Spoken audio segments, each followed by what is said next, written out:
Welcome back everyone to Let's Play Langrisser, where we are embarking upon Scenario 17, the Fierce Attack. Velzelia. It had been the center of the dark battle which almost destroyed the world. Now it had become the home of evil in the Forbidden Land.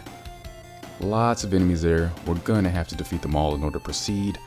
Thankfully we can use all, well I shouldn't say all, we can use 8 commanders, so somebody has to stay behind. That somebody sadly is going to be Lance. Don't worry, we will see more of him in the near future though. Alright, we're ready to get it going. We have 7 items at our disposal, so unfortunately somebody had to go without. That was Narm. Everybody else has something worthwhile. Jessica has the amulet. The defensive items went to our knights. Sword went to Taylor. Langrisser went to Hawking. Leiden has the wand, and Chris has the evil axe. Because with her naturally high defense, I think that she's the best candidate for that. It's going to be less of a compromise in her abilities. Now, placement here is the toughest decision for me because no matter what we do, we're going to be surrounded fast. And we've got a lot of terrain to cover. And we're looking for the Castle of Velzelia. Looks like a random soldier spotted it, so promotion for him. And it's a monster, a flock of wyverns to be precise. And there's a little hint for the conditions of this battle in order to be victorious. Nothing we can't handle at this point. Feeling pretty confident, pretty good, pretty cool, because we got Chris to ascend finally. Looking very spiffy in her duds there. Very pious, very holy. Almost divine even, which is the sort of thing that we like for our healing classes. Her monk's gonna get a bit of a boost as well, mostly in the defensive department. So I think she's really gonna play a supporting role. I will try to get her some experience if I can, since she is level 1 again, but it's not a priority. Still haven't quite made up my mind as far as Hawking. Not sure if I want to try to get him to a magic knight or if we're going to just let him be a high level lord. Trying to think what's going to pan out better in the long run, really for the last battle. Because the last battle, it has the potential to become very long and very arduous. And very, very, very dangerous. So I'm just trying to weigh the pros and cons to either class for him. It's not even so much that I prefer Lord as a class for him, it's just the fact that he's going to be a higher level. I think he's going to be more effective. So that's the big issue. Because even if he becomes a Magic Knight in this battle, there's only a little bit more to go. I don't want to say how much more to spoil it for those who are new to this, but there's not much left at this point. So there's only so much I could do to get him to a decent, respectable level as a Magic Knight. So, yeah, we'll see how it all plays out. Right now I'm leaning towards leaving him a Lord, but again, it's still up in the air. Speaking of up in the air, here come those wyverns we were talking about, very quickly making their way towards us, and that's going to be the case for the duration. They don't sit around on their butts, debating and contemplating. Now, there are a couple other monsters you may have noticed too, more bone dinosaurs, and probably greater dinosaurs leading them. They, on the other hand, are going to kind of kick their feet around in the sand for a bit. But we have to defeat everything, including them, so we've got no choice. We have got to keep proceeding. As much as I would like to just build a wall of invincible mass comprised of all my people just bunched together, take out all these things, and then make our way towards the dinosaurs, it's going to be much more quicker in the long run to just keep proceeding, moving forward. So that's what I'm going to do. This could become a very, very, very long battle, no matter what you do, so I'm going to try to cut that down to the best of my ability.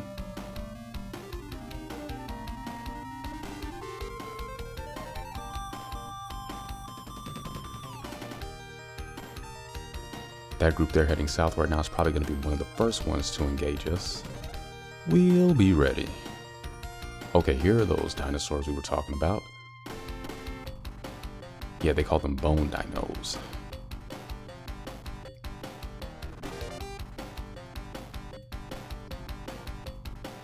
I just have to assume that the evil that is revived due to Langrisser's desecration, I'll just say, is the reason for their resurrection.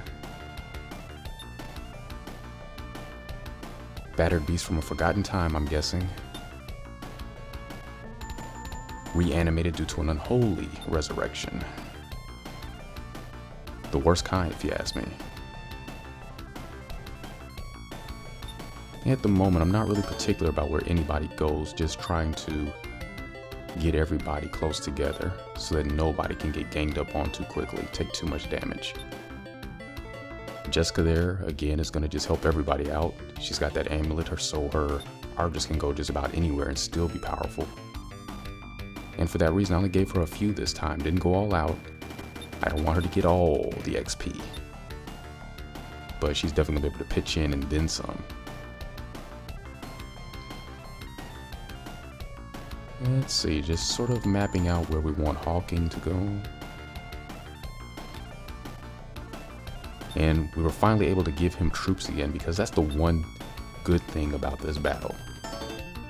Amongst the maze of obnoxiousness, the fact that almost all the enemies are flying, which means Archers are your safe bet, your go-to. They're your A-team, and he can command them, so even though he's not going to give them a huge attack boost, they'll still be very effective against them. So in order for him to get a little bit more experience and also to protect him, I went ahead and gave him a few troops. Most of the commanders have troops in this battle, but I decided to just go lean, give everybody a few for the most part, just so that everybody can stay surrounded and spread the wealth around a little bit. Taylor is probably the only exception because he couldn't command Archers, and also he's level 9, right? So he really, well, he's level 9 or close to it, so he really doesn't need too much under his belt at this point.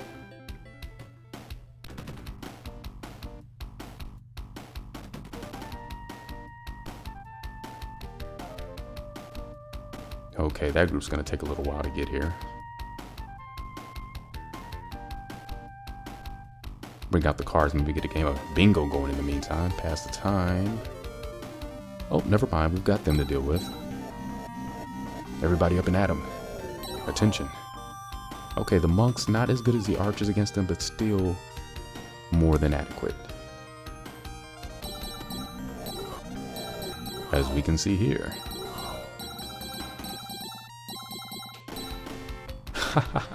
He really wanted it, but he wasn't getting it. That's rare. So when they fight that hard for it, they usually come out on top. So those monks, that defense, I'm telling you.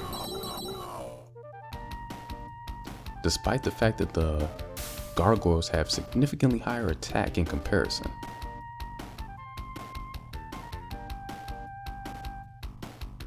I'm telling you, if you want to deal with something that's flying at you, just throw something at it. That seems to be effective. And whether that thing happens to be an arrow or a cross or a very large rock, I don't know if it seems to matter. It certainly doesn't here. So how ridiculous of a sight would that be, seeing people throwing crosses in real life? I mean, granted, again, it probably would hurt if it's made out of a solid metal, but still. Certainly unconventional.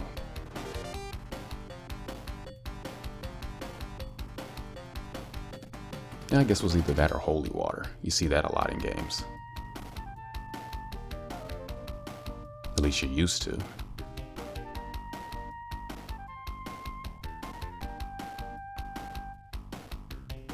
That's right, guys.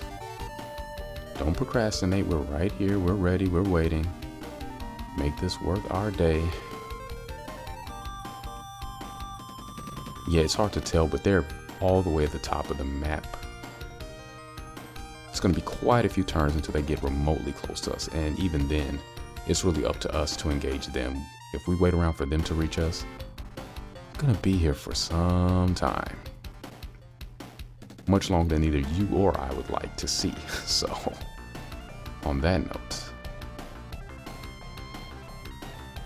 first we'll have to take care of them. Sort of blocking our passage and all, so. Oh, almost. but she took no damage despite the lowered defense, so I'm really happy with that result. Because don't worry, before this is over, she will be taking damage. Almost certain of it. No matter how much I would like to prevent that. Sort of goes with the territory. Hawking there also, off to a strong start. Hope he can continue this. Level 5. This is a good level to be at. Mid-tier. But we're not going to stop there.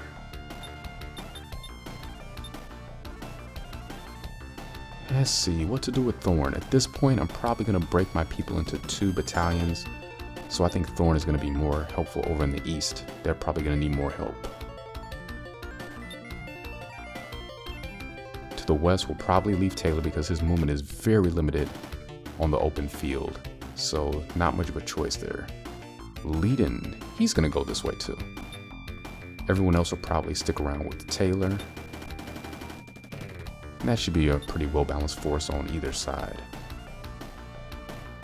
And again, thanks to that amulet, Jessica's men have a lot of leeway. I can probably put a couple in the east, a couple to the west. And as long as they're within her range, which shouldn't be too difficult to pull off, they'll be able to help out whoever needs it. Yeah, that might work out well. And then Arm has some soldiers as well. Try to get her some more levels too, because she really should be higher at this point, I feel like, but that's entirely due to the choices I made. But it's fine. It's not like she's really behind. It's just all in my mind. Playing a numbers game here. And that's right, everybody occupy.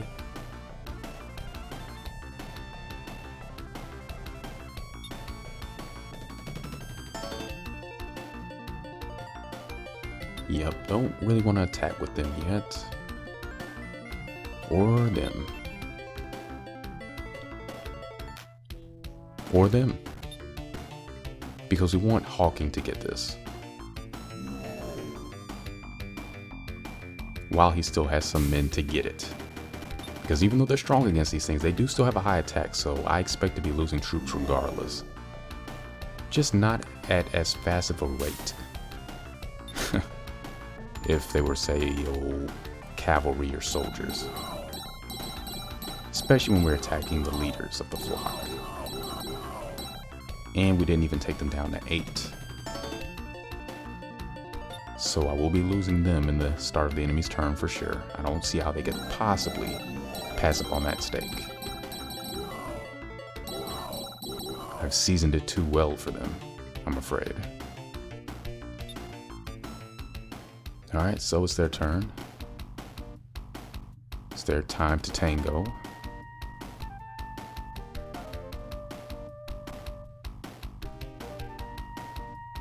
And if you use your imagination, it almost looks like they're doing a bit of a dance there. Kinda, sorta. Well, not really, but...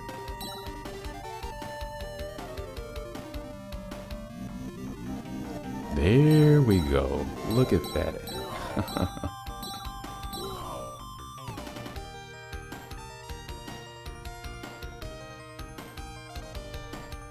And they should be able to survive this.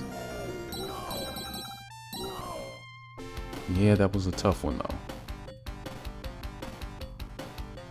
And they're gone. And they only took 1 down. That's unfortunate. But not entirely unexpected, right? Oh, come on, attack Hawking. Think, AI, think. You defeat the leader and then the whole group is gone. I wish that's what they were doing. Because with Langrisser, he could probably take them on. Spare some of our men in the meantime, you know? It's too early, too soon. I don't want to lose this many if I can help it. What you gonna do, though? Play more carefully, I guess. I guess I could always just start the battles with more troops too, but I mean, I have plenty of points at this point to purchase them, but it'll just make the battles longer. That's one of the benefits to taking in fewer troops in my mind. Even in battles where I could bring in a whole... I can just litter the field with them, literally, to ensure the victory. It's just going to take so much longer, I think, because you just have more turns to go through, more steps to make, more placement, and I really don't want to bother you guys with that. I don't want to be bothered with it either, so we're not going to do that.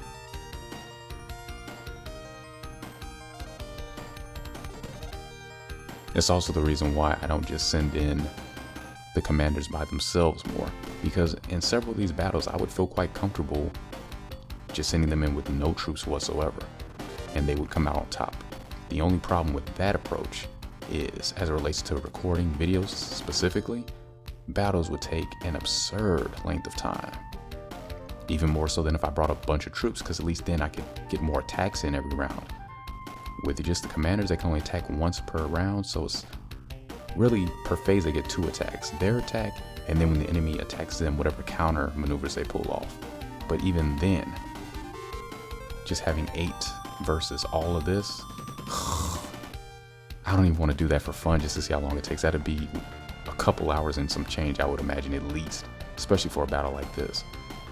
Maybe it wouldn't take as long as I'm thinking, but it'll be a minute. So we're not gonna do that. Now, I suppose if you just targeted the enemy leaders again, it wouldn't take as long, but I'm obviously not gonna do that. I mean, the one time I said I was gonna do that in a battle here, and you see how well that worked out, I still ended up focusing on some of the lackeys a little bit. Because it's hard to pass up on it, it's tough. You know, we all have our habits, and it's tough to kick them, isn't it? Everybody has some habit, or at least something that they're susceptible to becoming a habit. And if you're addicted to something, whatever it is, it's not easy to let go. Especially cold turkey, you know, it takes some effort sometimes. It takes some mental buildup to be able to work beyond it. And as it relates to this, yeah, I've got my work to do. It's like I want the experience so bad. But anyway. Such is life, isn't it? We all want something. The question is what and why? And what are we willing to do to acquire it? And that mountain there looks like a face kind of to me. Is it just me? It's kind of grayed out now, but it almost looks like it could be one of the Sheikah's masks or something. You see it there? Doesn't that look like a face? With the eyes and the nose in the center? Up top, maybe that's like some hairstyle or feathers or something. I don't know. I tend to see faces and images and all sorts of things, but that really looks like a face to me. But in a very unintentional way. And then the lips underneath the nose. Yeah, very pronounced lips at that. Yeah, it definitely looks like a mask of some kind. Very tribal. Anyway, back to the battle. Let's see what they're doing. Oh, look at this. No. Chris. I'm sorry. Come on, Hawkeye. Help her out. I said help, not get hurt. Oh well. Yeah, these archers are still going to be struggling a little bit. But never fear. Lead-in with healing is here. But now he can't move. Which is why you can't abuse magic, because casting means they're going to be immobile for a little bit. And I kind of wanted to get him in the trees there, in the interest of getting them to focus on him, hopefully, and all falling quite rapidly as a result, but not this turn, not just yet. This is where his men come in, of course, and they're going to be much more effective because they're getting a respectable attack, unlike Hawking's archers. Okay, this side still doesn't have anything to do. So I guess I will bring them back closer. I don't want too much space in between both battalions. This is really not necessary. Because I don't want any group to engage the bone dinos on their own. I want everybody together for that. So we might as well stay together now. Certainly the safer option.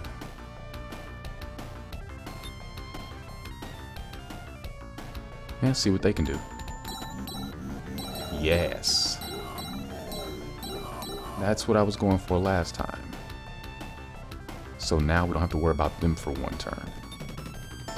Don't want to see that fire breath more than anything. And we're just going to get rid of them. Again, leading getting levels 2. Something we would like to see. Okay, they're not that far now. Not this turn, but the one after. They'll probably be within range. Start bearing their fangs, their talons, whatever they have to hurt us. To inspire fear in those who are fearless. Send her up there. And you see her make and go wherever they want to go. And still remain in the loving light of that warm blue glow. Which thankfully is not just for show. Okay, this group, what's on their mind?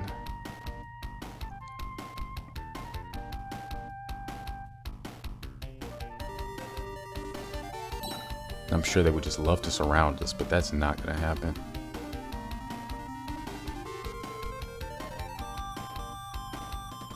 Yeah, come on, gargoyles, just pick your poison already. Any of my commanders would be your undoing.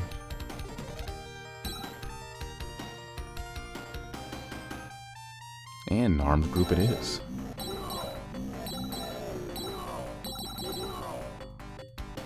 I actually thought they'd do a little better than that, but it's okay, they survived.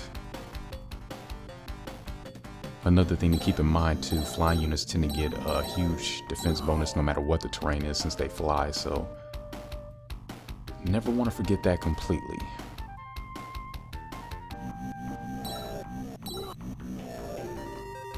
Wow. Excellent. Was not expecting that.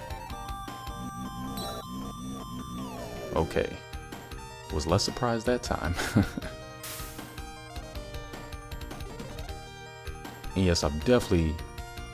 It's more or less confirmed in my mind now. As your commander's levels increase, their troops' effectiveness and their magic abilities definitely jump up as well too. Because magic arrows, it wasn't just in my head. Magic arrows at a low level does only target a single opponent. But at a higher level, it does become a mild area of effect. With that cross formation, it can hit up to 4 targets. And is capable of doing more than 1 point of damage, which I didn't realize, even after all this time. So, levels. It's not just me. It does matter. So, there you go.